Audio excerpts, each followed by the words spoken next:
Hello, everyone. Chris Higgins here with another bonus episode of the CX Leader podcast. Usually we feature content from interviews in the bonus episodes, but every once in a while we have an opportunity to gather some informal feedback from experience management professionals. Well, at the recent Qualtrics X4 Summit in Salt Lake City, we had one of those opportunities, and I'm here with Pat Gibbons to talk about it. Welcome, Pat. It's unusual for me to be interviewing you, but it seems like you had some fun asking people about their XM challenges. So, how about starting with a quick overview of X4? Well, yeah, X4 in my mind is kind of an extravaganza when it comes to running an event for experience management professionals. It is, without a doubt, the most comprehensive event that featured probably 6 or 7 thousand experience management professionals from all facets. So, customer experience, patient experience, employee experience. It featured businesses, nonprofit, all different types of experience management professionals with all kinds of sessions and even entertainment that made the conference an experience in and of itself. So we had a unique opportunity as a sponsor there to have an exhibit, and that's where we collected some feedback that was kind of fun and pretty interesting. All right. Well, tell us a little bit about what you did to get this feedback. All right. So, what we did, we decided we wanted to do something engaging. And I'll say up front, this is not a scientific study by any means, but I think it does have some interesting insights that would likely confirm some beliefs of a number of people. So, at our exhibit, we set up an area where we asked questions about the challenges that XM professionals face. So we asked, what are the biggest challenges to making XM work in your organization? We provided 5 different choices. So first, resources, securing the resources necessary to support XM goals and initiatives.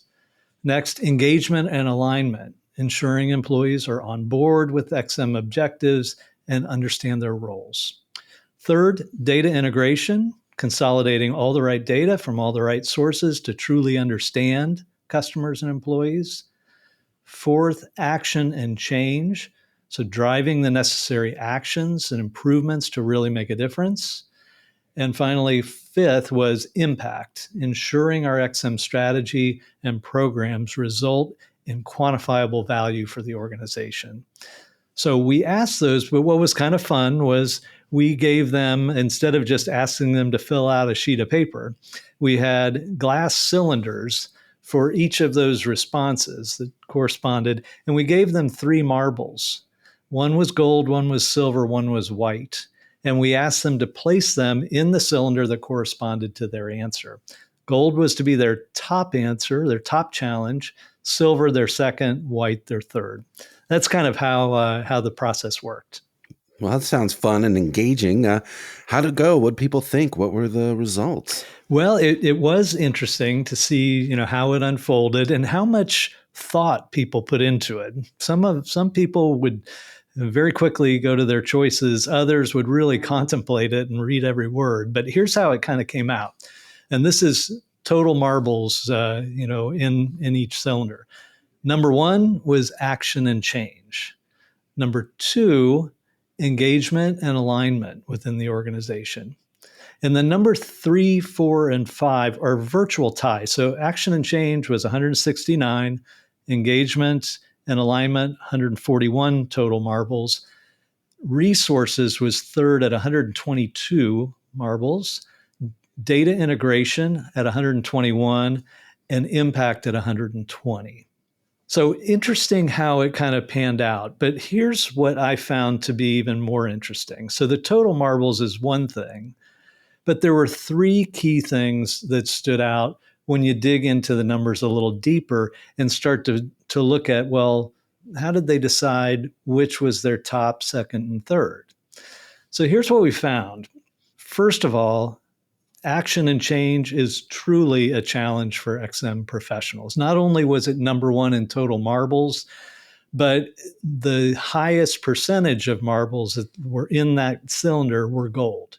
So 67 gold, but it also contained 58 silver and 44 white marbles. So that was number 1. The second one was that data integration is apparently a top challenge for a lot of XM professionals. So if you recall, that was one that was fourth on the list, or kind of in that virtual tie zone. But if we had only given them one marble, it would have been second, because 51 of their marbles were gold. Okay, so I thought that was interesting. There were some that were really sensitive to the fact that if I can't get all the data together, then there's not much else I can do. Yeah. And then the third was that impact is kind of a curious one. It just doesn't seem like XM leaders are focused on impact, at least not yet. And the reason I say that is the distribution was dramatically different. So of those, only 19 were gold marbles, top challenge, and 41 silver and 60 were white. So exactly half of the people that used one of their marbles to vote on impact used it as their third choice. So I don't think that means that people are saying, impact's not important. I think they're saying, I can't get all this other stuff lined up to even begin to calculate the impact. Yeah. So were you surprised at those results, or did they kind of align with what we know anecdotally about what's on professionals' minds? Yeah, I think the response of having action be clearly the number one did not surprise me. I think we hear that a lot from people, is that they do a lot of work, but really prompting action in their organization is often very difficult. But I think, the focus on data integration was something that I see as, something clearly emerging, particularly now that so much discussion is around AI and so forth. I think experience management professionals know that data is going to be just such a key part of all this. The impact role, I guess, is a little bit surprising. I keep wanting to believe that that's moving faster, that more and more XM professionals are saying, I've got to show that this matters in the organization and I have to calculate it to a number. But we'll get there, and hopefully companies like Walker can help with that. Yeah. Now, I understand there was one last step at the end of this exercise. Tell us a little bit about that. Well, yeah, this was kind of the bonus, was after people voted and they generally said, well, this is kind of fun. What a fun way to, gather some feedback. We said, well, there is one more step. And we held out a box that had a bunch of black envelopes in it. We invited them to take an envelope at random and informed them that in each of the envelopes there was cash. Okay, there was one bill. Could have been $1, but it could have been up to $100. And we had them open the envelope, and they would see whether they got a 1, a 5, a 10, or whatever. And everybody's usually kind of excited or surprised that there was actually cash in the envelope. But then we said, here are your options. It's yours to keep. No questions asked, no judgment. However, if you like, you can give it back to us, and we will donate it to Five for the Fight, which is Qualtrics philanthropy for cancer research. And the vast majority of people donated their money. Now, granted, there was one person that pulled a $100 bill.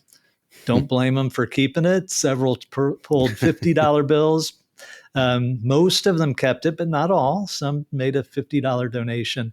But the vast majority of people were very generous, and we were able to raise, I believe it was $1,340, and Walker will round that up to $1,500 and make a nice donation to Five for the Fight.